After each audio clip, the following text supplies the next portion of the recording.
Your emotions are like the weather, constantly changing, unpredictable, and often beyond your immediate control. But your mind is like a thermostat. It can be set, programmed, and directed towards specific outcomes regardless of the emotional climate around you or within you. The person who learns to master their mind to think independently of their feelings develops what I call disciplined thinking. And disciplined thinking is the foundation of all achievement. It's the ability to think long term when your emotions are demanding immediate gratification. It's the capacity to see possibility when your emotions are focused on problems. It's the strength to take action when your emotions are begging you to retreat.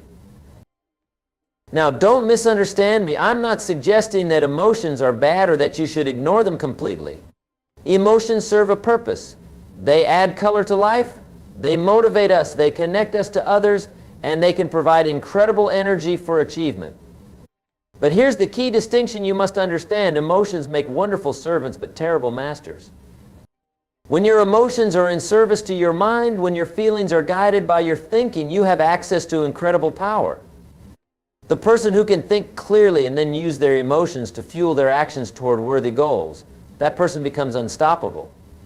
But when emotions are in the driver's seat and the mind becomes the passenger, you're in for a rough ride that rarely leads anywhere meaningful.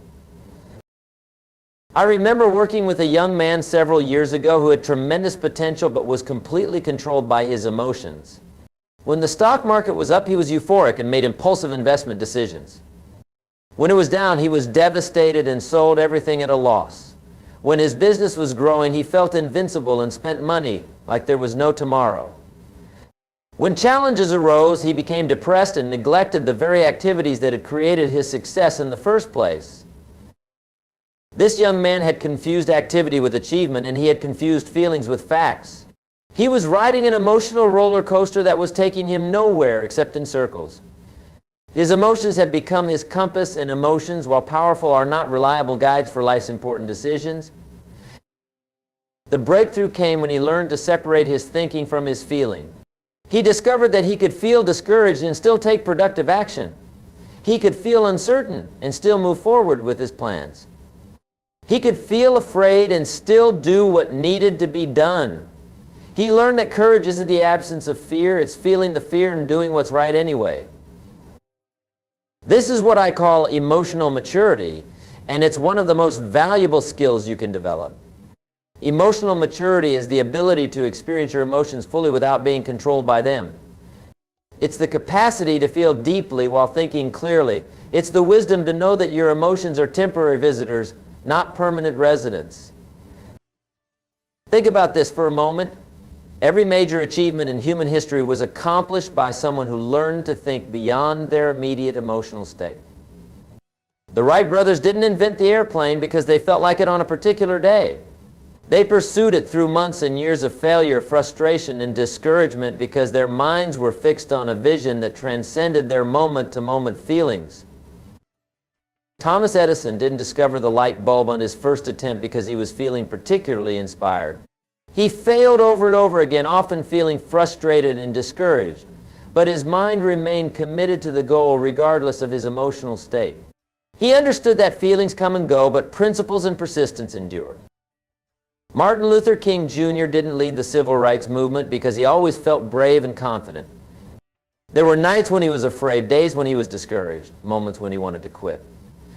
But his mind was committed to a cause greater than his immediate comfort, and that mental commitment carried him through every emotional valley. You see, the mind has capabilities that emotions simply don't possess. The mind can plan. It can strategize. It can learn from failure and adapt. It can delay gratification for long-term benefit. It can see patterns and make connections that emotions miss completely. The mind can stay focused on objectives while emotions are distracted by obstacles. But here's where many people make a critical error in their thinking. They assume that developing mental strength means suppressing or ignoring emotions. That's not only impossible, but also counterproductive. The goal isn't to eliminate emotions, but to educate them, to train them, to channel them in productive directions. Let me give you a powerful example of how this works in practical terms. Suppose you're trying to lose weight and get in shape. Your emotions will constantly pull you toward immediate pleasure, the comfort of staying in bed instead of exercising, the satisfaction of eating what tastes good rather than what's nutritious, the relief of avoiding the temporary discomfort that comes with change. But your mind can see beyond the immediate emotional impulses. Your mind can envision the long-term benefits of discipline. Your mind can calculate the cost of continued poor health habits. Your mind can create a plan and stick to it regardless of how you feel on any given day. The person who succeeds at getting in shape isn't the one who always feels motivated to exercise. It's the person who exercises whether they feel like it or not, because their mind has decided it's important. They've learned to act on commitment rather than feelings, on decisions rather than desires, on long-term thinking rather than short-term emotions. This principle applies to every area of life where you want to see improvement.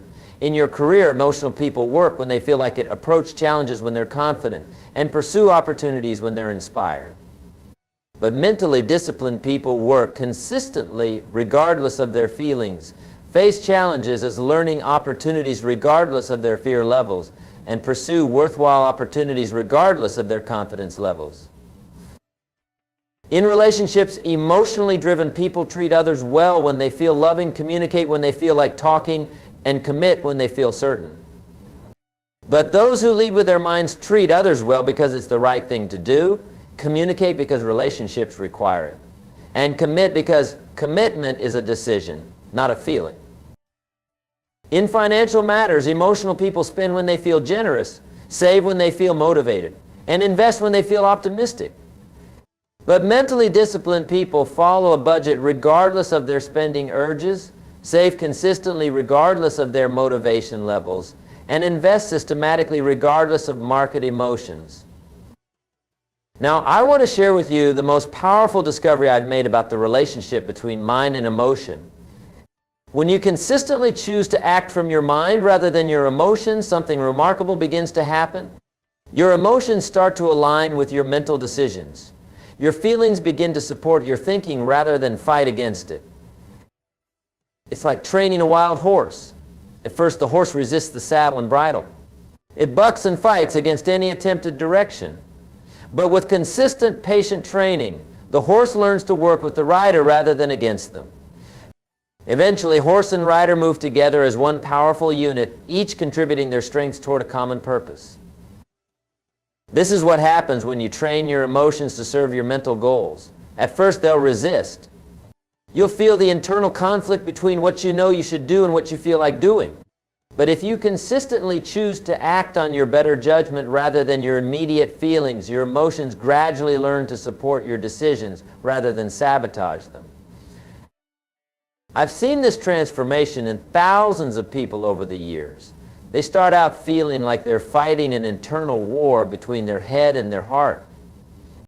But as they develop the habit of thinking first and feeling second, they discover that their emotions become allies rather than enemies in their pursuit of success.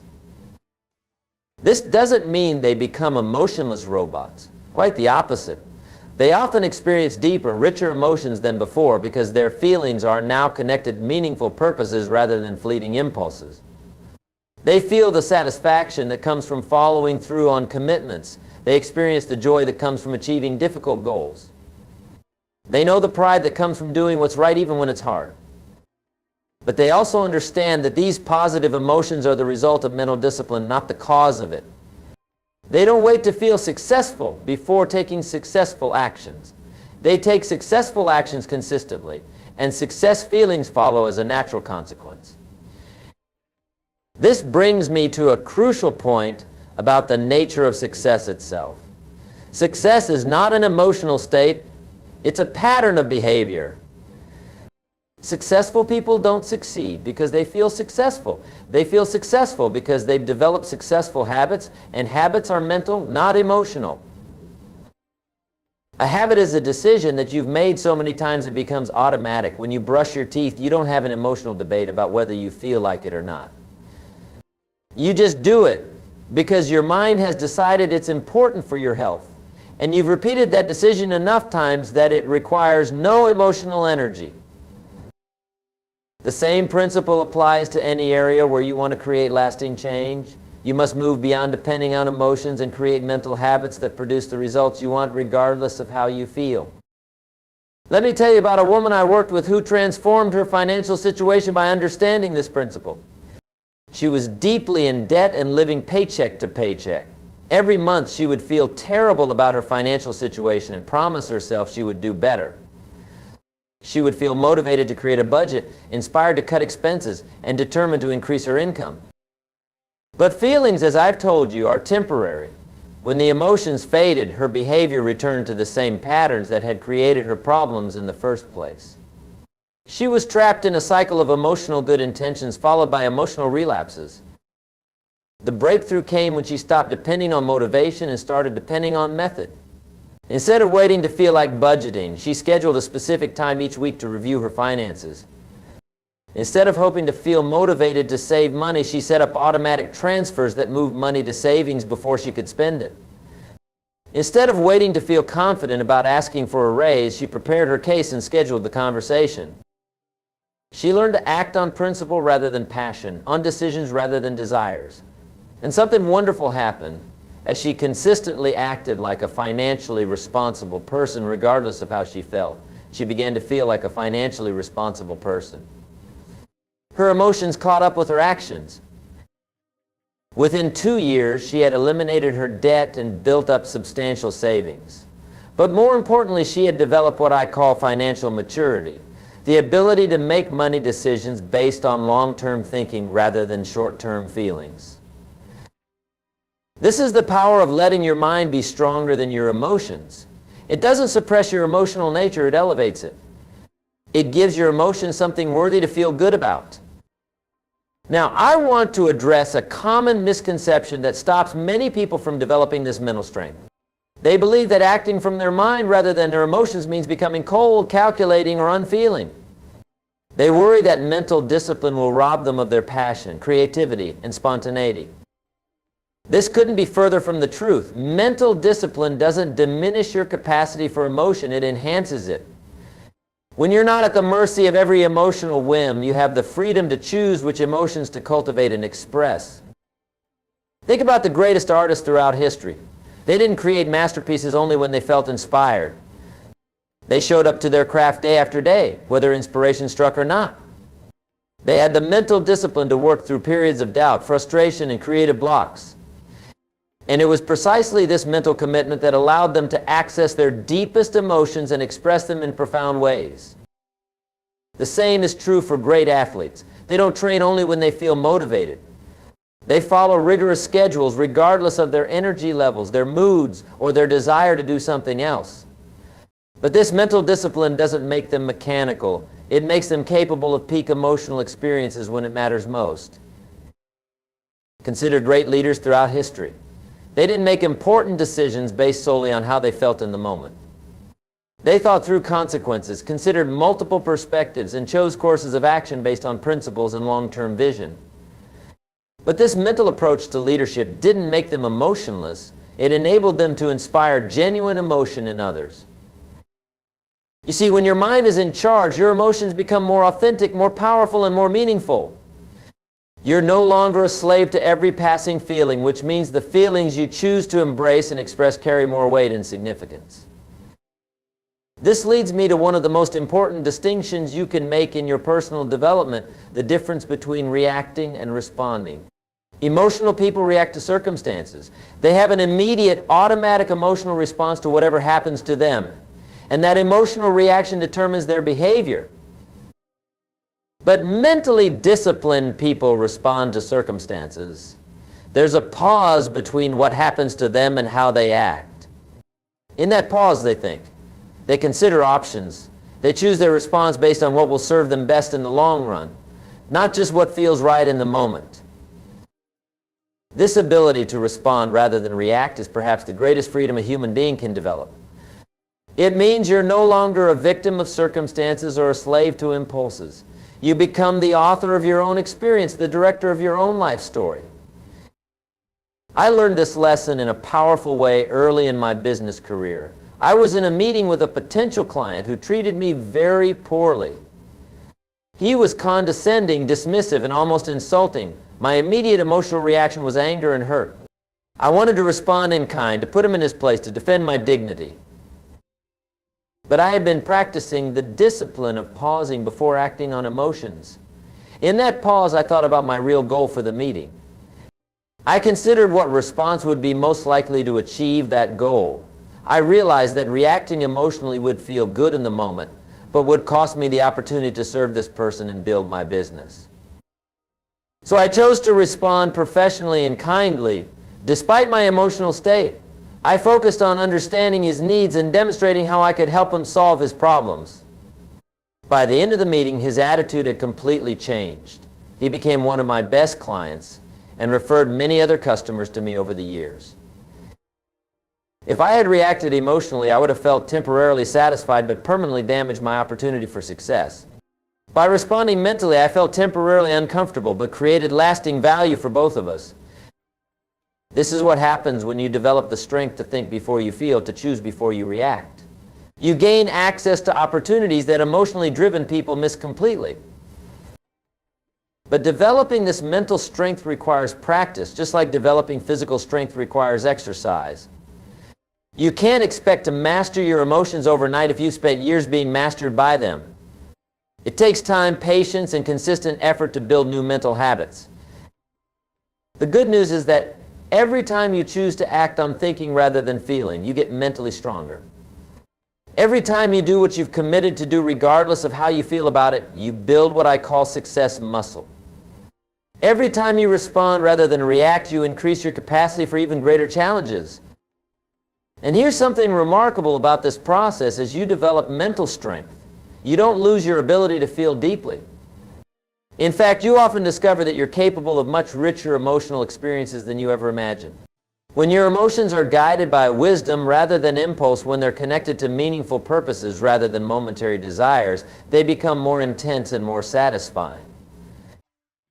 The person who has learned to master their mind doesn't feel less, they feel better. They experience the deep satisfaction that comes from living according to their values. They know the joy that comes from achieving difficult goals. They feel the peace that comes from knowing they can handle whatever life brings their way. This brings me to a critical point about the role of values in this whole process. Your mind needs something to anchor to, something to provide direction and meaning. Without clear values and principles, mental discipline becomes mere stubbornness. With clear values, mental discipline becomes the pathway to a meaningful life. Values are the beliefs about what's truly important that guide your decisions regardless of circumstances or feelings. They're the non-negotiable principles that define who you are and what you stand for. When your values are clear, your mind has a framework for making decisions that your emotions can support. For example, if you value health, your mind can make decisions about diet and exercise that serve that value, even when your emotions are pulling you toward immediate comfort. If you value integrity, your mind can choose honest actions even when your emotions tempt you toward convenient deceptions. If you value growth, your mind can embrace challenges that your emotions would prefer to avoid. The person who has both clear values and mental discipline becomes incredibly powerful. They know what they want. They know why they want it. And they have the strength to pursue it consistently regardless of obstacles or emotional weather.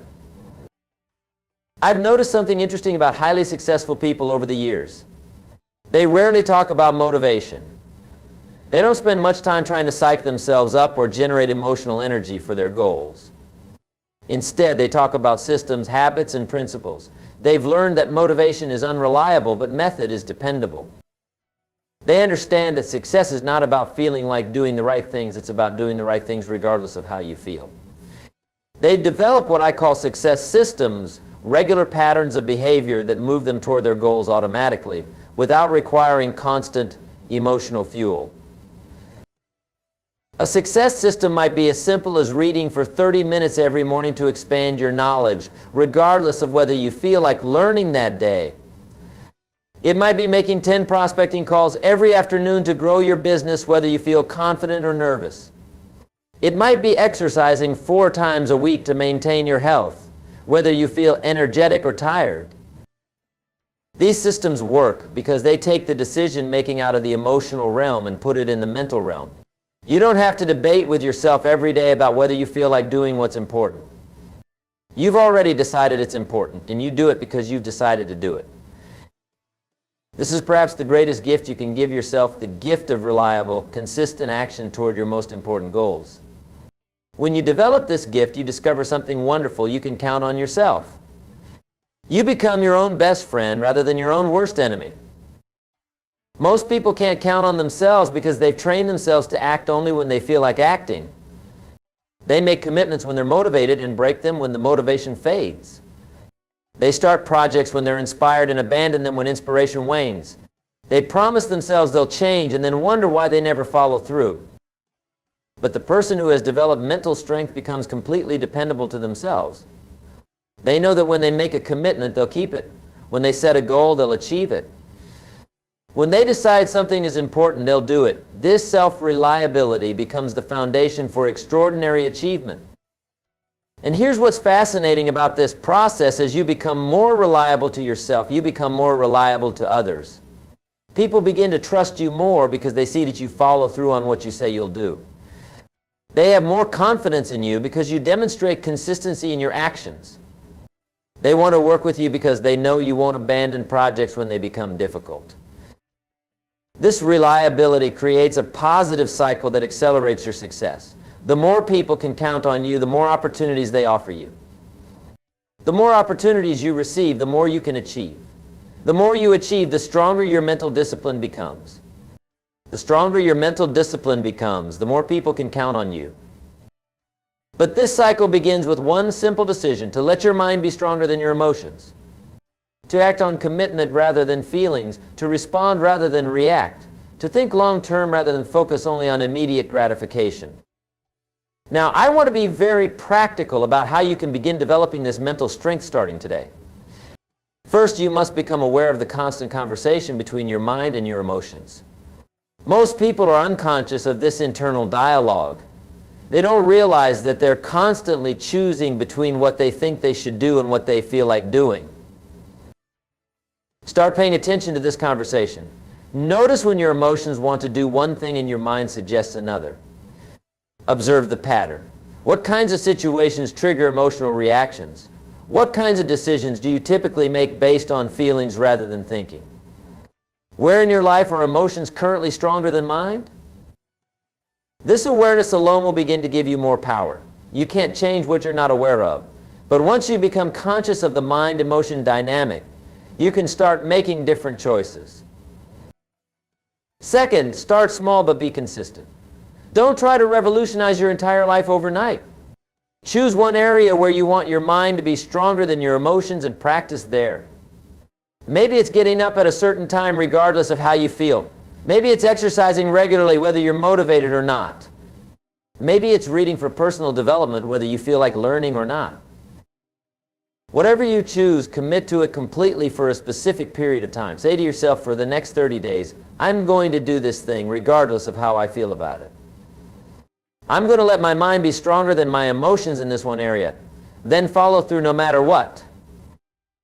You'll be amazed at what happens. Not only will you achieve better results in that area, but you'll also build mental strength that spills over into other areas of your life. Mental discipline is like a muscle. The more you use it, the stronger it gets. Third, surround yourself with people who demonstrate the kind of mental strength you want to develop.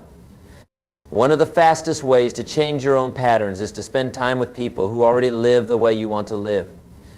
Their example will inspire you, their conversation will educate you, and their expectations will challenge you to rise to a higher level. If you're constantly around people who are controlled by their emotions, who make excuses for not following through on commitments, who change direction every time they encounter difficulty, it will be much harder for you to develop mental discipline. But if you associate with people who keep their word, who persist through challenges, who think before they act, their influence will help pull you up to their level. Fourth, create consequences for yourself that make emotional choices more expensive than mental choices. If you want to exercise regularly, but your emotions keep talking you out of it, set up a system where not exercising costs you something significant. Maybe you have to donate money to a cause you don't support. Maybe you have to do extra household chores. Maybe you lose a privilege you enjoy. The key is to make the consequence something that truly motivates you to follow through on your mental decision, even when your emotions are pulling you in a different direction. This external structure can help you build the internal structure of self-discipline. Fifth, celebrate your mental victories. Every time you choose to act on thinking rather than feeling, acknowledge it. Every time you do what you committed to do, regardless of your emotional state, give yourself credit. Every time you respond instead of reacting, recognize the growth you're demonstrating. These mental victories are the building blocks of lasting success, but they often go unnoticed because they don't always produce immediate external results. The real results of mental discipline, better health, stronger relationships, increased wealth, greater happiness, often take time to materialize. But the internal results, increased self-respect, greater confidence, stronger character, begin immediately.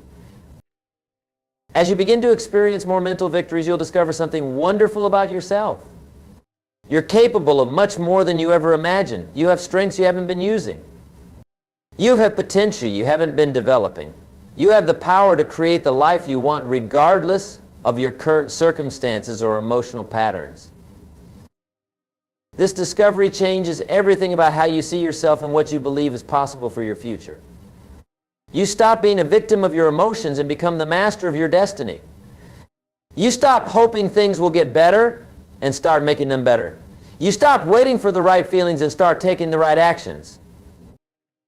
The battle between mind and emotion never completely ends. Even the most successful people still feel the pull of immediate gratification, the temptation to take the easy path, the desire to quit when things get difficult. The difference is that they've trained their minds to be consistently stronger than their emotions.